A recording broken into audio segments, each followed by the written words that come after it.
दिलजीत ने भी इंटरव्यू में कहा था हमें दिख रहा है ओवरनाइट सक्सेस। वो बोल रहा है 22-23 साल हो गए मेरे को तो यार काम करते हुए, आपको ओवरनाइट सक्सेस दिख रही है। मुझे एक बात आपसे और पूछनी है, जैसे कि हम पीआर की बात कर ही रहे थे, तो एक्चुअल में पीआर होता क्या है और क्यों बॉलीवुड वाले जो हैं करोड़ों रुपए खर्च देते हैं? सलमान खान के केस चले, सलमान खान की जो छवि है लोगों के बीच में क्या गई कि यार एक सुपरस्टार जिसने गाड़ी चढ़ा दी फुटपाथ पे, फिर उसके बाद कि एक ऐसा इंसान जिसने जानवर मार दिया, तो लोगों के माइंड में क्या छवि जाएगी? लोगों के माइंड में छवि जाएगी कि भैया गलत इंसान है ये। रजत दलाल यूं तो बहुत सारे केसेस में आया। अब बिग बॉस के इंट्रो वीडियो में उनका क्या है कि यार जब मैं नेगेटिविटी वाली वीडियोस मतलब जब मैं नेगेटिविटी थी सब तरफ, तो सब तरफ मेरी तरफ ध्यान दे रहे थे, और उससे पहले जब मैंने मेडल जीते तो यार किसी ने नहीं ध्यान दिया। ये कहा जाता है कि जो टॉप के 5% के क्रिएटर्स हैं यूट्यूब पे, वही सिर्फ अच्छी अर्निंग कर पाते हैं, बाकी तो घिसते रह जाते हैं। तो फायदा क्या है मतलब यूट्यूब पे आने का? ये यूट्यूब के लिए नहीं, इंस्टाग्राम फेसबुक हो गया, यूट्यूब, क्या फायदा है फिर आने का सोशल मीडिया में? Business minded. फ्लाइंग बीस्ट ने ये क्लेम किया था कि उसके खिलाफ पीआर हुई है डिवोर्स वाले केस में, तो बहुत सारे ऐसे मीम्स पेजेस उसने बोला कि फटाक से कंटेंट बनाने लग गए थे मेरे डिवोर्स वाले के ऊपर, रातों रात कंटेंट बनाने लग गए थे। तो एक क्वेश्चन मैंने और पूछना था आपसे कि अमित भड़ाना कहाँ गए? मतलब डाउनफॉल हो गया? शाहरुख खान की लाइफ को भी हम अगर देखते हैं तो उनका जो स्टार्टिंग का आपने तो सुना होगा कि बहुत किसी को थप्पड़ मार दिया, तो ऐसे बहुत सारे उनके इवेंट निकल कर आते थे, है ना। तो फिर उन्होंने एक इंटरव्यू में बोला था कि यार मेरी बेटी ने मेरे को कहा कि पापा आप शाहरुख खान हो, आप ये नहीं कर सकते। तो मेरे को रियलाइज़ हुआ कि I am Shahrukh Khan, actual में मैं ऐसा नहीं कर सकता, मेरे को हम्बल करना पड़ेगा अपने आप को, राइट, चाहे मैं अंदर से नहीं हूँ। डोल की चाय वाला छपरी है। हाँ, पुनीत सुपरस्टार को गोबर में भी लेटने को बोलो तो उसमें भी डांस कर लेगा वो। हाँ। ठीक है, आपको लगता नहीं है कि ये क्रिंज जो हरकतें करते हैं, इनकी अर्निंग एक एमबीए ग्रेजुएट से भी ज्यादा है टू बी ऑनेस्ट? बीजेपी की जो साइबर टीम है वो बहुत स्ट्रांग है, साइबर सेल बहुत स्ट्रांग है बीजेपी का, बिकॉज अगर आप उनके कमेंट सेक्शन में जाके कुछ गाली भी दे दोगे तो बहुत सारे ऐसे पर्सन आ जाएंगे जो आपको गाली गलौज करने लग जाएंगे। ऐसा बोला जाता है कि वो अकाउंट्स भी वो पर्सन्स बाय लगाए हुए हैं जी, उनका काम ही यही है कि कमेंट्स में लोगों से लड़ना। लास्ट में आप कोई ऐसा कड़वा सच या कोई सीक्रेट बताना चाहो, क्योंकि आप इस फील्ड में 8 साल से हो जैसे कि, तो आपको सब पता है कि बिहाइंड द स्क्रीन यूट्यूबर्स कैसे काम करते हैं, तो आप कुछ बताना चाहो? दिलजीत के कॉन्सर्ट पे गया था मेरा दोस्त, तो वो आके कहता कि यार सक्सेस हो तो ऐसी कि मतलब इतनी जल्दी बंदा मतलब ऐसा है कि ग्लोबल स्टार भी बन गया। तो मैंने सोचा यार ऐसा कैसे पॉसिबल है? मतलब मैं तो उस बंदे के गाने करीब 10 साल से सुन रहा हूँ, ठीक है, उसके पहले तो गाने कुछ इतना हिट भी नहीं होते थे, तो वो ऐसे बना कैसे? मतलब इसके पीछे कोई पीआर है या कोई और स्ट्रेटेजी है जो उसको फेम दिला रही है? तो आपको मालूम है कुछ इसके बारे में? पीआर तो आई डोंट थिंक सो कि कोई है सच बहुत तगड़े वाली पीआर की सिर्फ रीज़न है उसके ग्रो करने का, लेकिन 3-4 इंडिविजुअल उस पर्सन के रीज़न है जिसकी वजह से वो इतना बड़ा बना है, जो बाहर से ऑब्जर्व करने में समझ में आते हैं। पहला, वो पर्सन, सिंगर्स बहुत सारे रहे, पंजाबी सिंगर्स भी बहुत सारे रहे, और वो दिलजीत ऐसा नहीं है कि आज ही सुपरस्टार बना है, वो पंजाब में पहले भी सुपरस्टार ही था, सुपरस्टार इन द सेंस कि बहुत फेमस था मेरा मतलब है, और उसके बाद वो अभी जाके ग्लोबल स्टार के तरह रिकॉग्नाइज हो रहा है लोगों को। अब यहाँ पर क्या है कि पहला जो मुझे उनका लगता है कि उस पर्सन में रिस्क टेकिंग कैपेबिलिटी बहुत बड़ी है। सिंगर्स बहुत सारे हुए लेकिन इतने बड़ा कॉन्सर्ट करने का दम पहली बार अगर मेरे हिसाब से जो हम सब देख रहे हैं, पहले लिया होगा नहीं लिया होगा इतना रिसर्च नहीं है, बट दिख जो रहा है वो दिलजीत का ही दिख रहा है कि इतना बड़ा कॉन्सर्ट करना।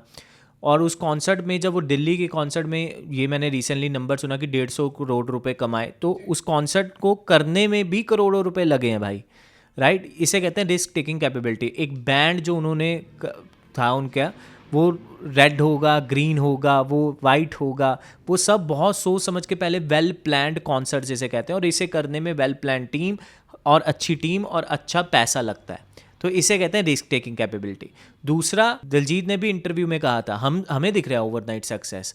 वो बोल रहा है 22-23 साल हो गए मेरे को तो यार काम करते हुए, आपको ओवरनाइट सक्सेस दिख रही है। और मैंने पहले भी ये लाइंस बहुत बार आपने भी सुनी होगी कि यार एक काम को ना बहुत लंबे समय तक करना पड़ता है अगर उसमें सक्सेस चाहिए, और वो एक समय वो बोलते हैं 14 साल। अब पता नहीं ये 14 साल का नंबर कहाँ से आया, लेकिन बहुत सारे लोगों को मैंने मुँह से सुना है कि एक ही लाइन में, एक ही इंडस्ट्री में तुम्हें 14 साल लगाने पड़ेंगे अगर उस इंडस्ट्री में माहिर होना है। तो दिलजीत को हो गया 22-24 साल, तो यानी कि कंसिस्टेंसी हर क्षेत्र में ज़रूरी है, राइट। ये दूसरा उसका फैक्टर मुझे लगता है। तीसरा, जैसे जैसे वो बड़ा बनते जा रहा है, उसकी जो लॉयल फैन बेस है, उसकी उसकी जो हम्बलनेस से है बहुत ज़्यादा अट्रैक्ट होती है कि वो पर्सन बहुत हम्बल है। यहाँ पर मैं पंजाब से हूँ, ठीक है, तो यहाँ पर कोई सिंगर मेले में भी जाता है ना तो 10 बॉडीगार्ड लेकर जाता है, समझ रहे हो आप मैं क्या कहना चाह रहा हूँ कि उनकी जो हम उनके पास नहीं कोई आ सकता भाई।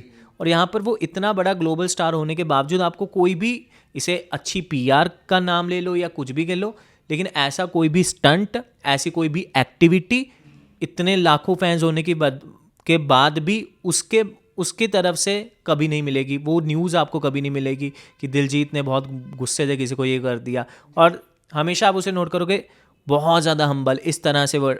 तो ये एक्चुअल पीआर होती है। अब चाहे पर्सन ऐसा है या नहीं, मेरे को individual as a personal feeling है वो ऐसा ही है, बट वो है या नहीं, लेकिन इसके पीछे फिलहाल जो उनकी छवि लोगों के सामने आ रही है मेरे हिसाब से वो बहुत हम्बली लोगों को प्रेजेंट कर रहे हैं कि मैं कैसा हूँ, और इससे बनती है लॉयल ऑडियंस।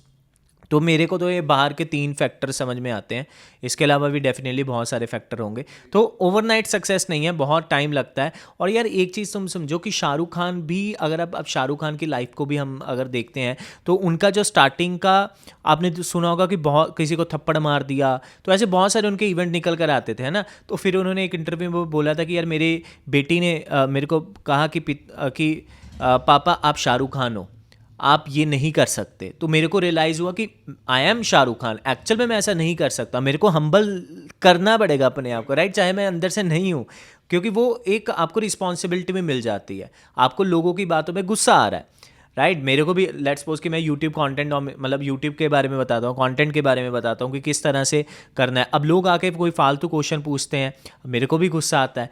अब लेकिन क्या करें, हम्बल दिखना पड़ेगा, right.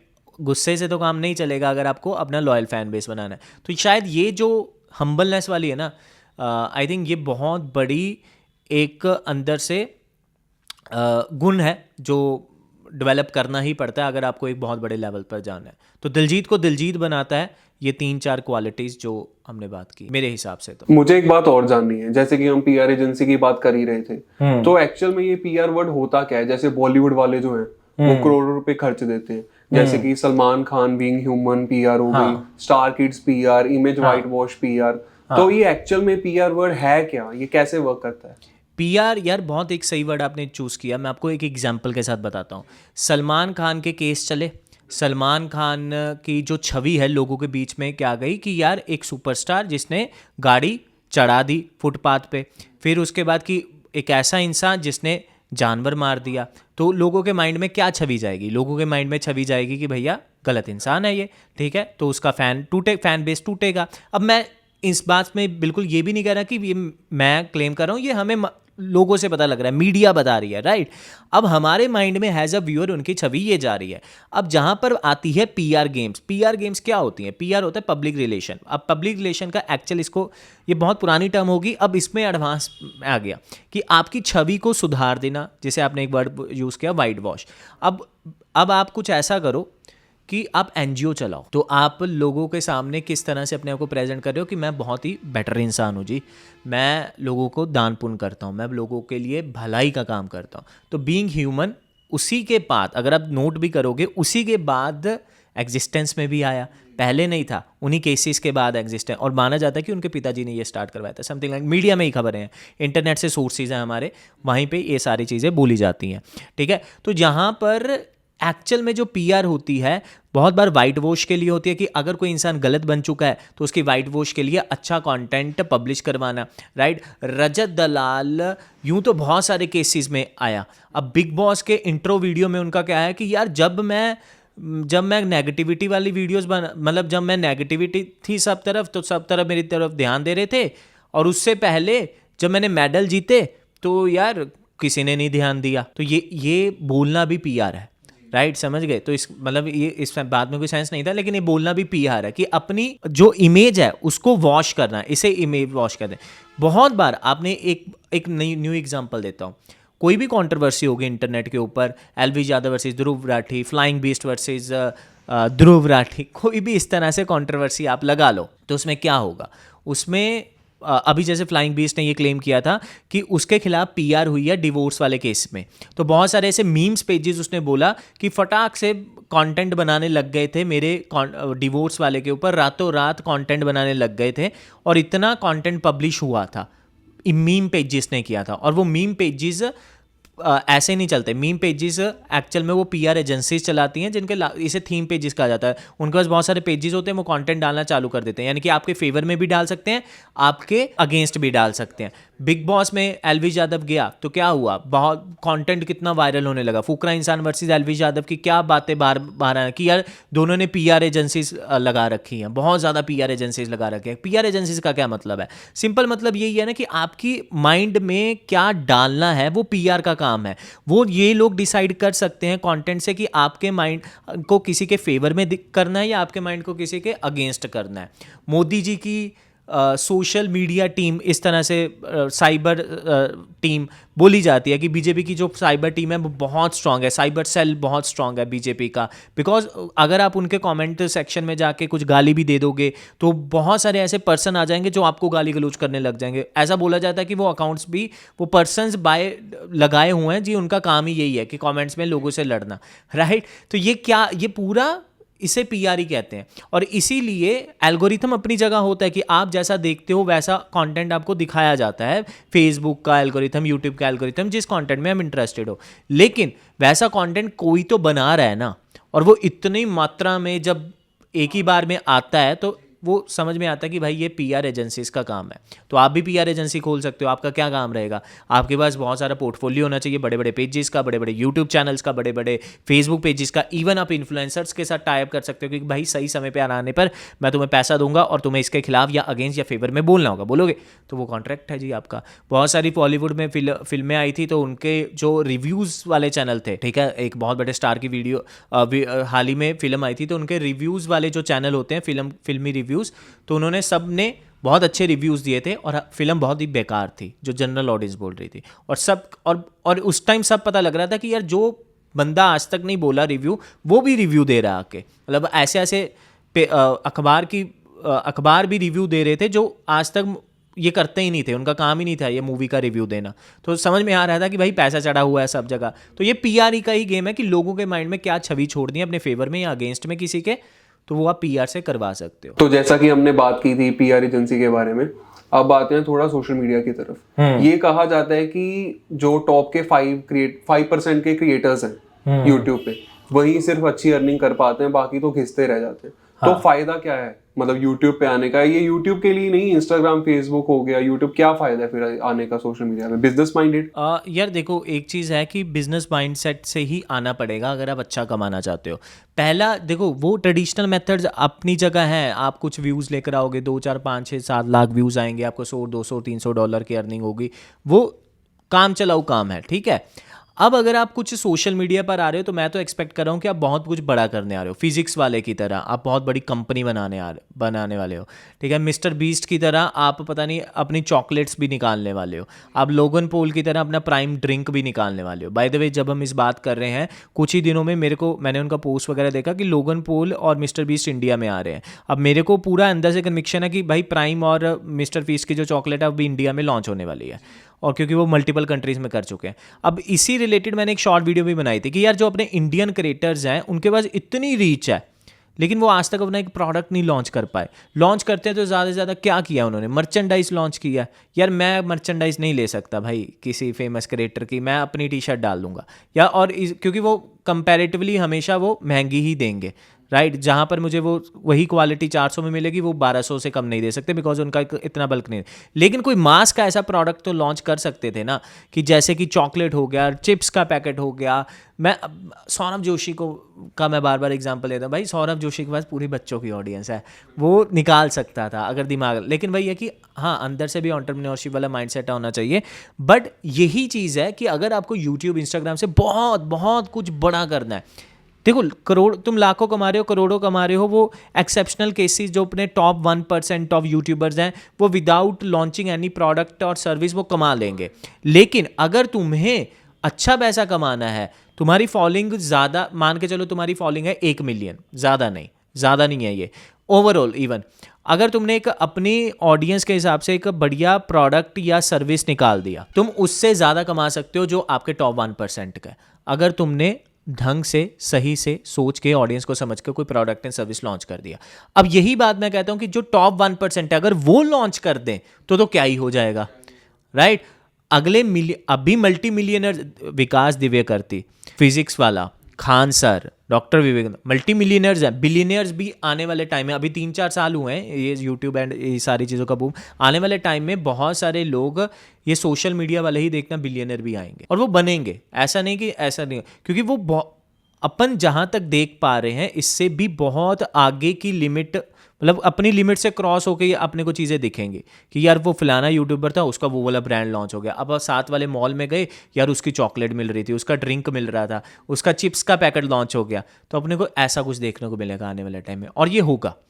The only thing is कि बिजनेस वाला अगर माइंडसेट है तो तुम्हारे पास मासिस में भी अगर कंटेंट बना रहे हो तो बहुत कुछ है कमाने के लिए। अगर तुम नी स्पेसिफिक कंटेंट बना रहे हो, तुम नी स्पेसिफिक भी बना अपना प्रोडक्ट एंड सर्विस लॉन्च कर सकते हो। जैसे हमारा नी स्पेसिफिक है फिलहाल, बिकॉज हमारी ऑडियंस कौन है कि जो यूट्यूब पर कुछ करना चाहती है, इंस्टाग्राम पर कुछ करना चाहती है, ठीक है। तो हम उन्हें क्या सिखाते हैं कि यूट्यूब पर किस तरह से ग्रो करो भाई, तुम इंस्टाग्राम पर किस तरह से ग्रो करो। पहले अपने कर दिया, अब उनको कोर्स भी हम देते हैं कि हम तुम्हें सिखाएंगे, हम उन्हें सर्विस भी देते हैं, हम उन्हें कंसल्ट भी करते हैं, हम उन्हें मेंटोरशिप भी देते हैं। तो ये सारी चीज़ों से हम अपनी नीश वाली ऑडियंस को एक बढ़िया प्रोडक्ट, विन विन सिचुएशन उनके लिए भी हमारे लिए भी। अब अगर हमारी ऑडियंस हो जाएगी मास, तो हम क्या करेंगे, हम वो वाला प्रोडक्ट लॉन्च करेंगे जो मासिस के लिए अपीलिंग होगा, जो मासिस को चाहिए होगा। तो ये माइंडसेट जब होगा ना तो तुम सोशल मीडिया से बहुत कुछ कमा सकते हो। अगर तुम्हारे पास ये माइंडसेट नहीं है तो आई डोंट थिंक सो कि आपको $100, $200, $400, $500 के लिए आना चाहिए। फिर तो उससे बढ़िया कोई ऐसे काम में टाइम इन्वेस्ट करो, इवन चाहे वो ऑफलाइन भी हो, जो तुम्हें एक लॉन्ग टर्म बिजनेस बना के दे या लॉन्ग टर्म जॉब हो। क्योंकि ये सोशल मीडिया का फिर कोई भरोसा नहीं है। $100, $200, $500 कमाने मत आना। बेसिकली ऑडियंस को समझना भी जरूरी है। 100% ऑडियंस को तो समझना ही पड़ेगा, तभी तुम वैसा प्रोडक्ट एंड सर्विस लॉन्च भी करोगे ना। वरना तो सौरभ जोशी ने निकाले ही थे टॉयज़ वाला राइट लेकिन टॉयज़ गलत है भाई। वो टॉयज़ इसलिए गलत हो गया क्योंकि वो परचेजिंग जो टॉयज़ थे एक तो बहुत महंगे थे, तो वो बच्चा तो ले नहीं सकता था। अब यहाँ पर क्या हो गया कि उसके पेरेंट्स को टॉयज़ हमेशा दिलवाने पड़ते थे, पेरेंट्स तो उसका कंटेंट ही नहीं देखते थे। अब बच्चा क्या ले सकता है, बच्चा तो चॉकलेट ले सकता है या फिर वो चिप्स ले सकता है, वही लॉन्च करना पड़ेगा उसे। एंड देन हमारी मान लो डॉली चाय वाला छपरी है, हाँ, पुनीत सुपरस्टार को गोबर में भी लेटने को बोलो तो उसमें भी डांस कर लेगा वो, हाँ। ठीक है। आपको लगता नहीं है कि ये क्रिंज जो हरकतें करते हैं इनकी अर्निंग एक एमबीए ग्रेजुएट से भी ज्यादा है, टू बी ऑनेस्ट, हाँ, ठीक है, है। इनकी अर्निंग उनसे कहीं ज्यादा है।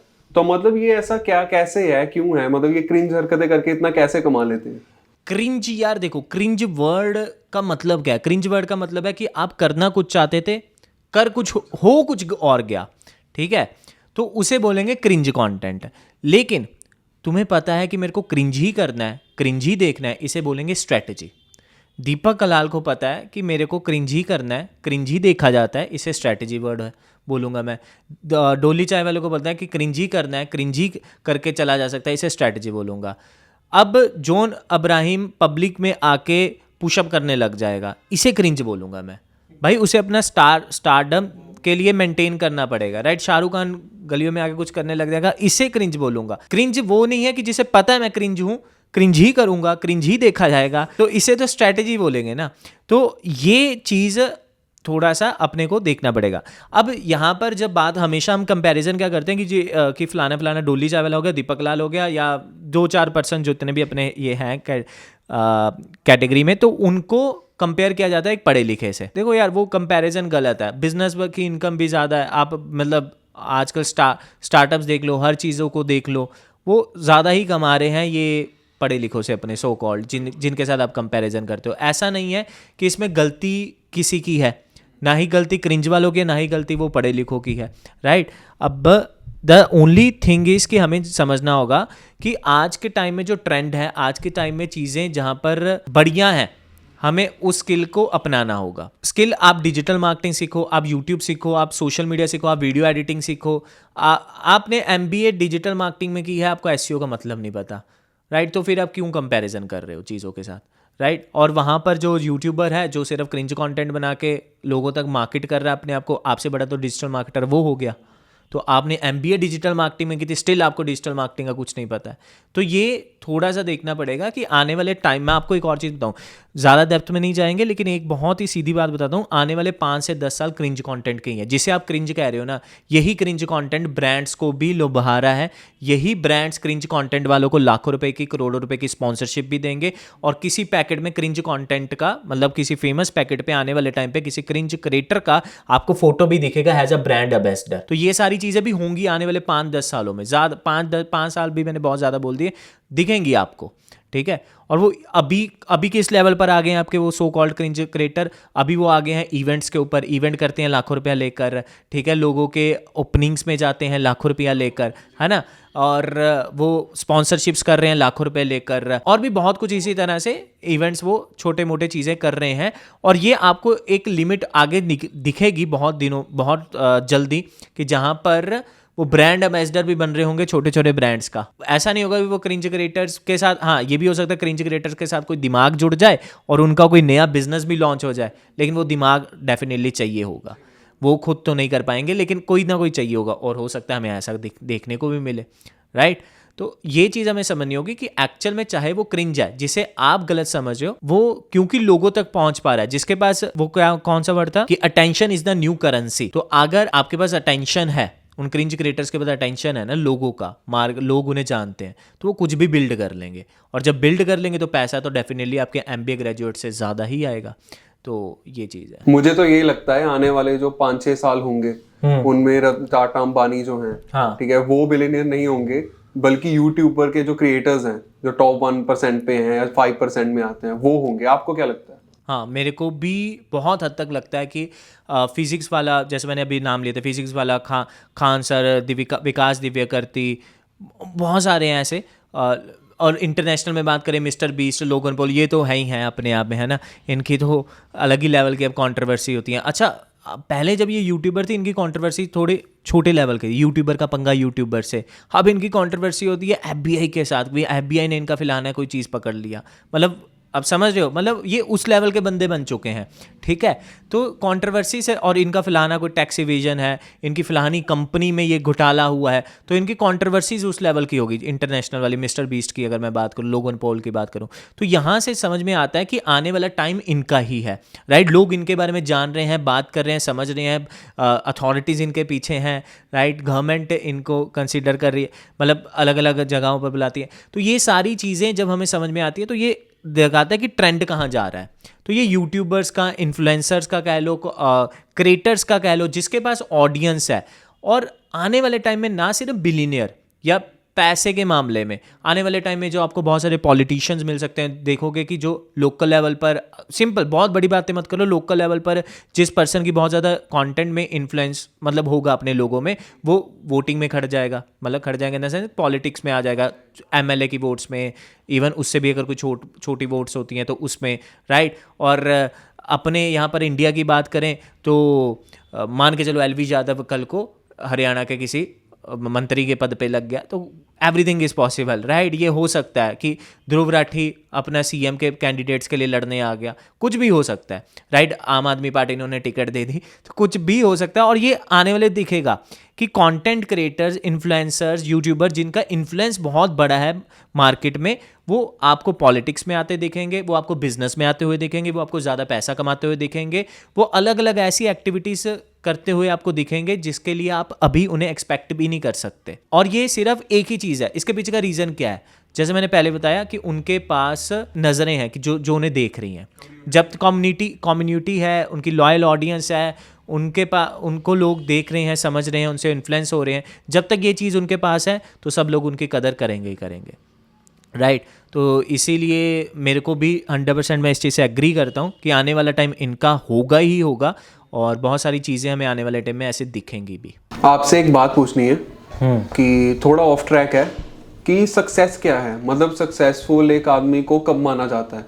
जब उसे फेम मिल जाता है या उसे रिस्पेक्ट मिल जाती है, जब वो बहुत ज़्यादा एक अर्निंग कर लेता है या लेवल रीच कर लेता है? मैं कॉलेज में था, एक टीचर आए, उन्होंने ये क्वेश्चन पूछा, सेम जो भी आपने पूछा, कि आप लाइफ में क्या पाना चाहते हो, समथिंग उन्होंने ऐसा कुछ बोला कि सक्सेसफुल बनने के लिए क्या करना चाहते हो। तो किसी ने बोला मैं बिज़नेस खोलूँगा, मैं ये करूँगा, वो करूँगा, ये करूँगा, वो करूँगा, सब ने अपने अपने डेफिनेशंस दिए, ठीक है।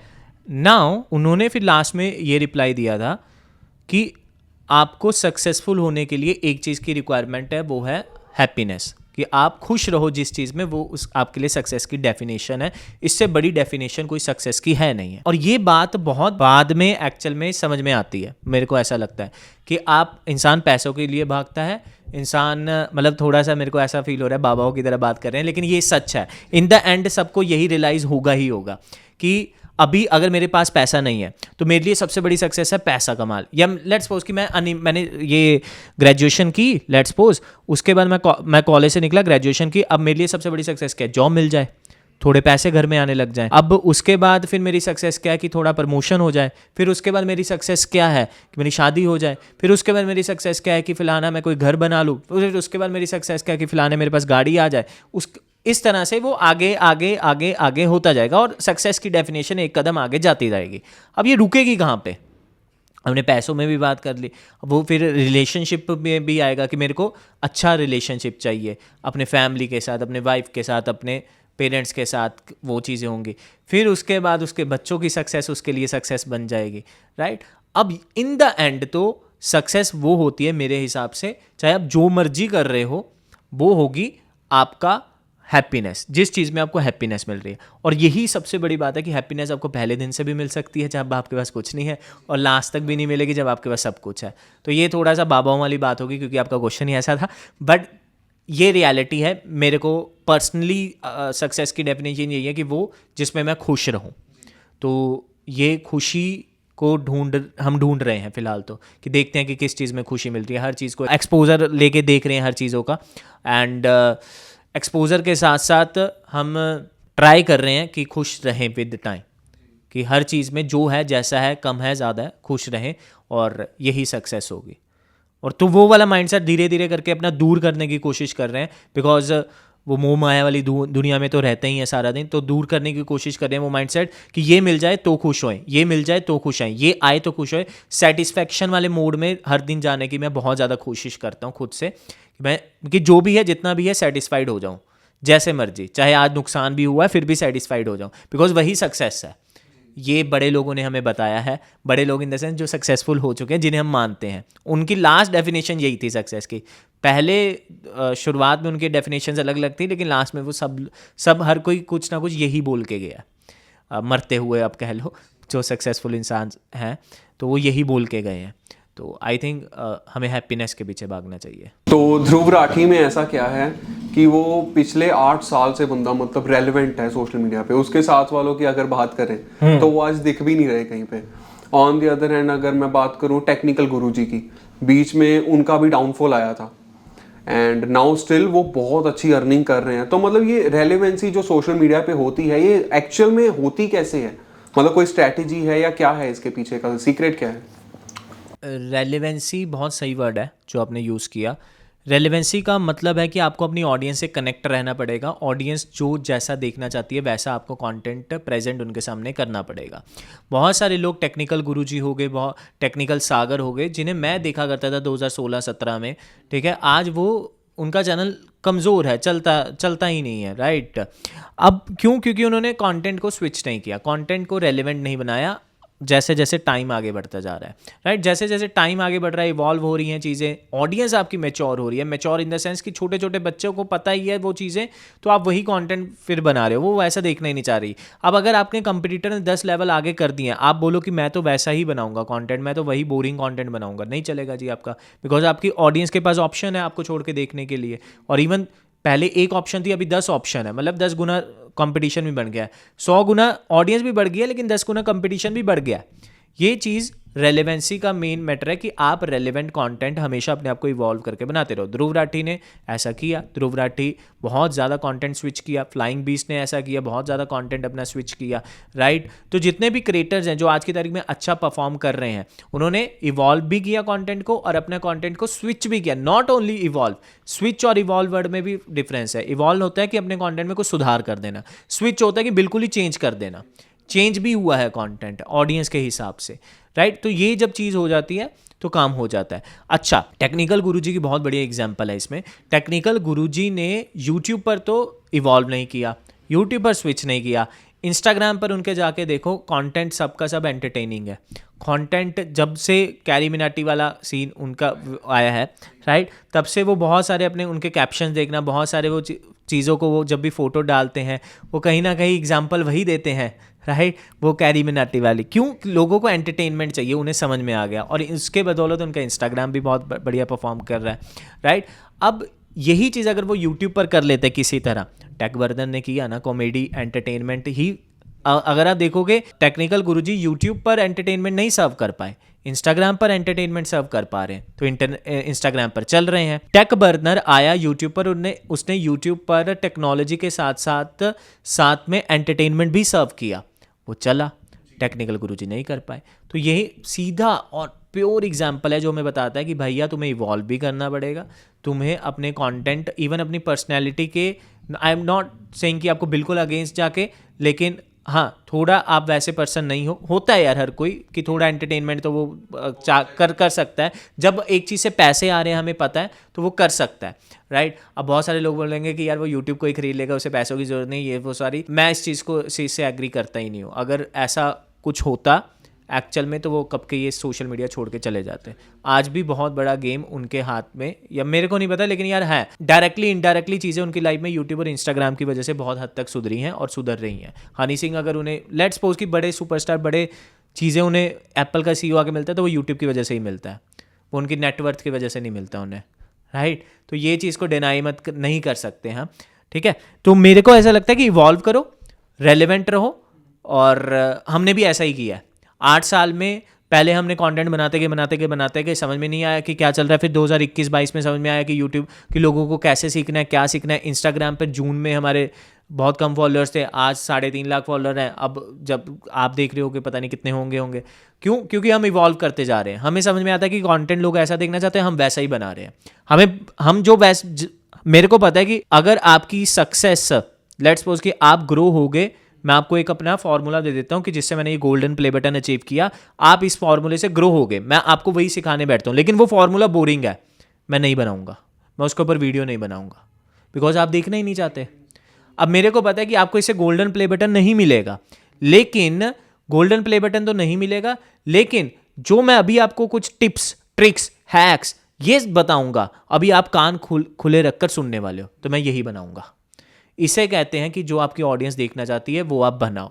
अब जब मैंने टिप्स, ट्रिक्स, हैक्स सब बता दिए, उसके बाद बीच में जो थोड़ा सा फॉर्मूले का वैल्यू था वो भी मैं देने की कोशिश करूंगा कि काश तुम सीख जाओ, राइट। वो मेरे अंदर का एथिक्स बोल देंगे कि इसको कुछ सिखा भी दे, ठीक है। तो ये चीज़ इस तरह से आज आपको काम करनी पड़ेगी कि सोशल मीडिया को कोटा क्लासेस नहीं बनाना है, सोशल मीडिया को इस तरह से चीज़ों को बताना है कि लोगों को एंटरटेनमेंट भी आ जाए, लोगों को मज़ा भी आ जाए, लोग को सीख भी जाए। बहुत मेहनत लगेगी आज के टाइम में सोशल मीडिया पे ग्रो करने, लेकिन अगर आप इसको मस्ती मजाक में कर ले जाते हो तो फॉलोअर्स भी बहुत मिलियंस में ही आएंगे, फॉलोअर्स, सब्सक्राइबर्स, जो भी आप बोलो वर्ड, राइट। तो ये चीज़ आई थिंक कि इवॉल्व करो और अपनी ऑडियंस के हिसाब से रेलिवेंट कंटेंट बनाओ। टाइम के हिसाब से भी थोड़ा देखो कि क्या चाहिए, क्या चल रहा है, क्या ट्रेंड में चल रहा है, किस फॉर्मेट, कौन सा फॉर्मेट ट्रेंड में चल रहा है, राइट। इवन कोलैबोरेशन भी करना है तो वैसे से करो जो तुम्हें पसंद है, वैसे से नहीं जिसको ऑडियंस पसंद कर रही है वैसे करो,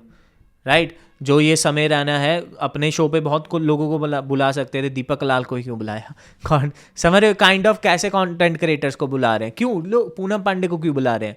सीधी ऑडियंस देखना चाहती है, बुलाएंगे, बुला रहे हैं, पैसा कमा रहे हैं, वो भी कमा रहे हैं, सब लोग कमा रहे हैं, ऑडियंस भी मज़े ले रही है, सब लोग। अब ऐसा नहीं है कि शो तो ऐसा भी बनाया जा सकता है ना जो बहुत ही नेक्स्ट लेवल का हो, बहुत ही अच्छी अच्छी बातें हो, लेकिन जो ऑडियंस देखना चाहती है वही, उसी के फिर रिकॉर्ड टूटते हैं। ऐसे ही शो के रिकॉर्ड टूट भी रहे हैं। बिल्कुल बिल्कुल। दीपक कलाल आए, फिर उसके बाद में अपना पुनीत सुपरस्टार भी आ गया, एंड में कंट्रोवर्सीज हुई, लड़ाई झगड़े हुए, और लोगों को मजे आ रहे हैं, एंड में सॉर्ट आउट हो गया उनका सब कुछ। अरे हर चीज़ स्क्रिप्टेड होती है, हर चीज़ सोची समझी होती है।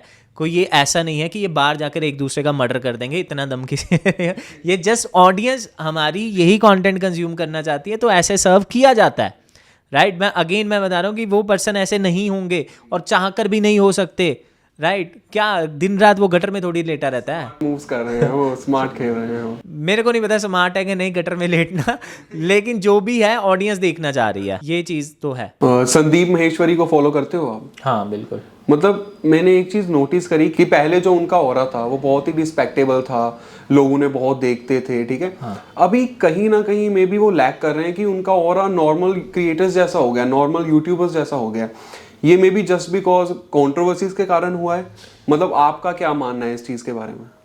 नहीं मेरा भी सेम ये एक्सपीरियंस रहा है कि मेरा नज़रिया उनके लिए जो पहले था बिफोर कंट्रोवर्सी, जिस कंट्रोवर्सी की आप बात कर रहे हो वो अलग था, और आफ्टर कंट्रोवर्सी अलग था। एक टाइम तक कंट्रोवर्सी चलते चलते अलग था, कंट्रोवर्सीज में जैसे जैसे स्टेप्स आगे बढ़ते रहे फिर बिल्कुल अलग होता रहा, राइट। तो ये चीज़ होती है। और फिर तो एक समय पर कुछ ऐसा भी हो गया कि मैंने ना एक पर्सन के साथ मतलब थे हमारे सतीश भाई थे, तो वो बहुत ज़्यादा मानते थे संदीप महेश्वरी जी को, है ना। तो मैंने उनसे पूछा कि भाई अब क्या हुआ आपके, क्या आप शो में गए थे? तो मैंने उनसे ऐसे बातों बातों में क्वेश्चन पूछा था कि मतलब ऐसा क्वेश्चन पूछा था कि अब आपके फेवरेट कौन है, अब आपका कोई फेवरेट है? तो उन्होंने रिप्लाई दिया कि यार अभी कोई फेवरेट नहीं है, किसी को नहीं मैं मानता, तो मैं सबको फॉलो करता हूँ, मानता किसी को। मैं समझ गया कि यार इनका भी चेंज हो गया देखने का नज़रिया। तो यहाँ पर क्या होता है कि जब भी आप मेरे को एक चीज़ समझ में आई कि जो कंट्रोवर्सीज आप करते हो उसकी वजह से आपका नुकसान होता है, ठीक है। अगर सामने वाले की ऑडियंस बढ़िया है, सामने वाले के पास प्रूफ है, और वो कंट्रोवर्सी अगर कोर्ट कचहरी तक पहुंच जाए और फिर आपके फेवर में भी ना हो, फिर बहुत तगड़ा नुकसान होगा। तो आपके लोगों का नज़रिया बदलेगा ही बदलेगा। लेकिन ऑन द अदर साइड मैं हमेशा कहता हूँ कि ये हमारी सिर्फ ओपिनियन है। उस पर्सन ने जो किया है, संदीप महेश्वरी सर ने जो किया है, वो ना आज तक किसी ने किया है, और मेरे को नहीं पता आने वाले टाइम में तो कोई नहीं कर सकता। क्या किया है उसने? उस पर्सन ने अपने करोड़ों रुपए हर महीने के जो उसके आ रहे हैं, आज तक वो लात मारते आया है और आज भी लात मार रहा है। और उनका जो कमिटमेंट है हम सब ने सुन रखा है कि मैं अपने चैनल से 1 रुपया नहीं कमाऊंगा। भाई मैं तुम्हारे सामने 1 लाख रुपया रख देता हूँ, तुम्हें एक काम कहता हूँ, तुम रात तक सो गए नहीं कि यार काश कर लेता, 1 लाख रुपए मिल रहे थे। उस पर्सन का एक बटन दबा के नेक्स्ट मंथ से लाखों रुपए की पेमेंट और कुछ महीनों में करोड़ों रुपए की पेमेंट अपने अकाउंट में आना चालू होने वाली है। वो नहीं कर रहा है, लेकिन उसने सिर्फ अपने आप से और ये कमिटमेंट लोगों से भी है, अपने आप से भी है, और अपने आप से किया हुआ प्रॉमिस भी है।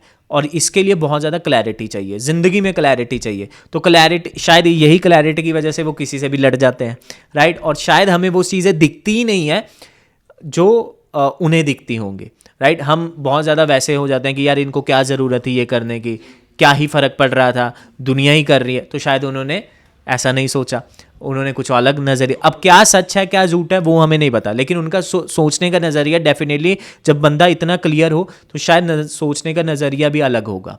अब वो अगेन कमेंट में, यहाँ पर भी जो इस वीडियो को रील में देख रहा होगा वो भी कुछ ना कुछ अपना कमेंट छोड़ देगा मेरी 10 सेकंड की बात को सुनकर।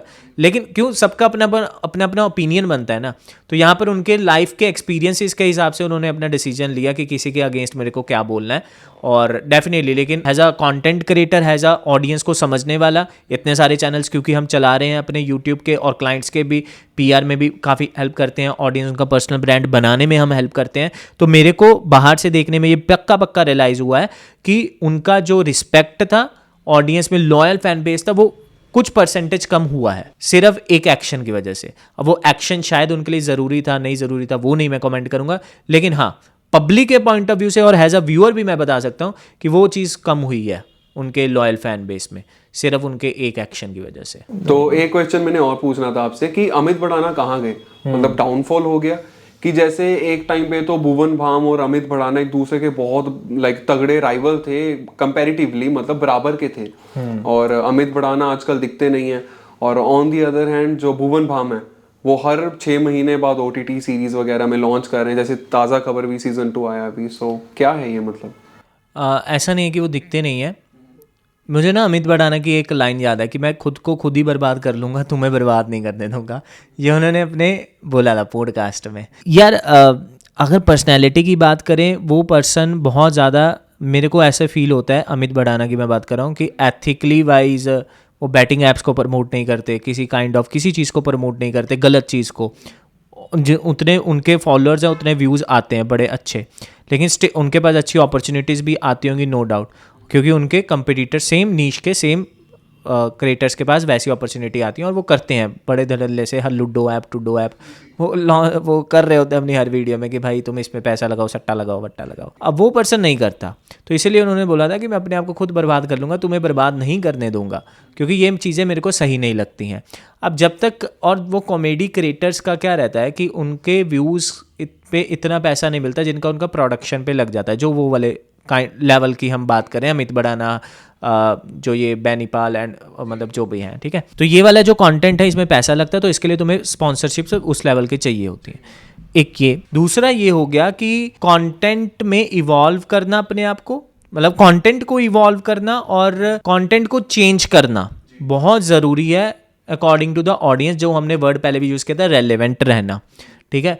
तो शायद जो रेलेवेंट रहना है वो, मुझे ऐसा लग रहा है कि अमित बड़ाना का, जैसे मैंने चैनल, अभी भी उनके वीडियोस आते हैं, ऐसी बात नहीं है, लेकिन वो टाइम अलग था जब उनका ट्रेंडिंग में था और नाम बोला जाता था, बाकी क्रिएटर के साथ कंपेयर किया जाता था। जब यूट्यूब का शो हर ईयर एक रेड कारपेट वाला होता था, राइट, तो वहाँ पे अमित बड़ाना कि अमित बड़ाना होगा इस बार तो सबसे नंबर 1, है ना। तो वो टाइम अलग था, अभी वो टाइम नहीं है, ठीक है। गाने भी आया करते थे उनके अमित बड़ाना के, राइट। अभी नहीं है ऐसा कुछ। क्यों नहीं है? क्योंकि शायद ऑडियंस में अगेन अटेंशन नहीं है, उनका अटेंशन कम है ऑडियंस का उनके लिए। उनकी लॉयल ऑडियंस अभी भी उनके चैनल को देखती है, 3-4 मिलियन 5 मिलियन व्यूज अभी भी उनके आते हैं हर वीडियो पे, लेकिन वो इतना अटेंशन पब्लिक वो नहीं है कि मासेस में अभी है, सिर्फ लॉयल वाले देख रहे हैं। तो इनको अगर उनको वापस आना है तो मेरे हिसाब से उन्हें फिर से वैसा कुछ कॉन्ट्रोवर्सीज में जाना पड़ेगा 100%। ये इससे अलावा कोई और नहीं है। ये नहीं होगा कि वो कोई ऐसी वीडियो लॉन्च कर देंगे जिससे वो उसी वीडियो के दम पे बहुत कुछ हो जाएगा। वो वीडियो या तो कॉन्ट्रोवर्शियल होगी, या तो कॉन्ट्रोवर्सी कोई निकल कर आएगी, या कोई न्यूज़ निकल कर आएगी, जिसकी वजह से फिर से अमित बड़ाना कहलवाएंगे मार्केट में। इसके अलावा और कोई PR स्ट्रेटजी है ही नहीं, इसके अलावा और कोई स्ट्रेटजी नहीं है, ठीक है। और कंपैरिजन करना सही नहीं है बीबी और अमित बड़ाना। बीबी का अपना लाइन है, वो थोड़ा टैलेंटेड, मतलब दोनों ही टैलेंटेड है, लेकिन बीबी का थोड़ा OTT काइंड ऑफ चीज़ों में उनका ध्यान है, राइट। तो उनका कंपैरिजन सही नहीं है। अमित बड़ाना का यूट्यूब सही है, लेकिन अगर उन्हें वैसा ऑडियंस वापस चाहिए तो अगेन मेरे को ऐसा लगता है पर्सनली, लोगों के पर्सनल ब्रांड हम बनाते हैं, तो मेरे को ऐसा लग रहा है कि उन्हें PRs वगैरह की हेल्प बहुत ज़्यादा भी लगेगी। और वो कर सकते हैं, ऐसा नहीं है, कर सकते हैं अगर वो करना चाहें। कंट्रोवर्सीज वगैरह 2-4 होंगी तो आ जाएंगे वो भी वापस। जी, लास्ट में आप कोई ऐसा कड़वा सच या कोई सीक्रेट बताना चाहो, क्योंकि आप इस फील्ड में 8 साल से हो जैसे कि, तो आपको सब पता है कि बिहाइंड द स्क्रीन यूट्यूबर्स कैसे काम करते हैं, तो आप कुछ बताना चाहो। बिहाइंड द सीन्स यूट्यूबर्स, यार कैमरा वाला बिहाइंड द सीन नहीं बताऊंगा मैं, एक्चुअल में strategy wise behind the scene बताता हूँ। जो यूट्यूबर है, जिसे हम मानते हैं एक बड़ा यूट्यूबर है, बड़ा सक्सेसफुल इंस्टाग्रामर है, यूट्यूबर है, कंटेंट क्रिएटर है, वो इसीलिए है क्योंकि वो एक तो कंसिस्टेंट बहुत है, दूसरा वो जो सबसे इम्पॉर्टेंट है कि वो अपने जो यूट्यूब है और इंस्टाग्राम है इसको बिजनेस की तरह ट्रीट करता है। इसको वो शौक वाला काम नहीं करता, मतलब बिजनेस की तरह, समझ रहे हो, कि तन मन धन इसी में है ना, कि मैं अपना पैसा भी इसी चीज़ में लगाऊंगा, अपना टाइम भी इसी चीज़ में लगाऊंगा, ठीक है, और मेरा मन तो है ही इसी चीज़ में। अब जब ये चीज़ें आ जाती हैं किसी भी काम में, नॉट सिर्फ वीडियो बनाने में, तो वो उस चीज़ को सक्सेसफुल होने से तो कोई रोक ही नहीं सकता। अब अगर मैं इतने सारे प्ले बटन्स अचीव करके बैठा हूँ, अगर मैं इतने सारे चैनल्स लोगों के ग्रो करता हूँ, 100 से ज़्यादा चैनल ग्रो कर लिए, 1 बिलियन से ज़्यादा हमारी टीम ने व्यूज हिट किए हैं, वो ऐसे थोड़ी कि पार्ट टाइम में हो गए हैं, सारा दिन से लेकर रात तक 24 घंटे यही करते रहते हैं, इसीलिए ये हो गए हैं। और आज से नहीं, पिछले 8 सालों से कर रहे हैं, इसीलिए हो गए हैं, राइट। तो जो भी, अगर आप सक्सेसफुल होना चाहते हो, ये क्वेश्चन का पर्पस क्या है आपका पूछने का, यही है कि लोग कैसे करें, है ना। तो मेरे हिसाब से सबसे इंपॉर्टेंट है कि आपको अपना टाइम, पैसा, ठीक है, और डेफिनेटली अटेंशन या फोकस कहें या डेडिकेशन कहें, वो आपको इस काम में लगाना पड़ेगा। आप चाहे इसे पार्ट टाइम करो, लेकिन आपको तीनों चीज़ें इसमें लगानी पड़ेंगी। जब आप ये तीनों चीज़ें लगा दोगे तो आपके पास भी 100% आपके फेवरेट यूट्यूब क्रिएटर या फेवरेट इंस्टाग्राम क्रिएटर की तरह रिजल्ट आएंगे ही आएंगे। अब जब आपने ये कर दिया तो रिजल्ट आपके सामने होंगे, राइट।